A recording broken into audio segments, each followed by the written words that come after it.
هرگز از درد ننالم که توی تسکینم. در همه آینه ها عکس تو را میبینم. تو به قدری دل و دنیای خودت دل شادی، من به اندازه غمهای خودم غمگینم.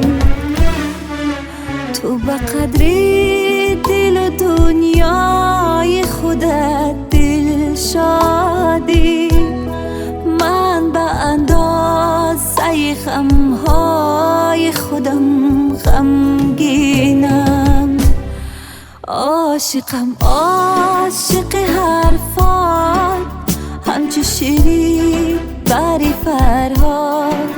چون زلیخای فدایی، دل و دیده داده بر بار، داده بر بار.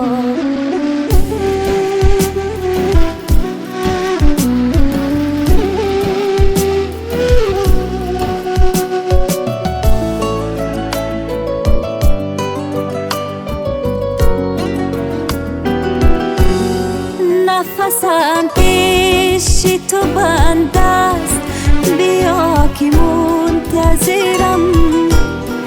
من زمستانم و تو اولی فروردینم. به غیر عشق که آیین دل انسان است، من خودم هیچ ندانم در کدام آیینم. یاد تو تسکینم. هرگز از درد ننالم که توی تسکینم. در همه آینه ها عکس تو را میبینم.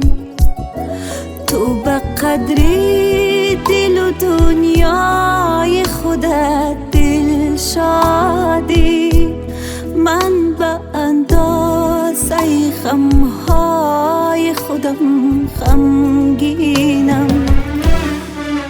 تو به قدری دل و دنیای خودت دل شادی، من به اندازه غمهای خودم غمگینم. عاشقم عاشق حرفات، همچو شیری بری فرهاد. چون زلیخای فدایی، دل و دیده داده بر باد، داده بر باد.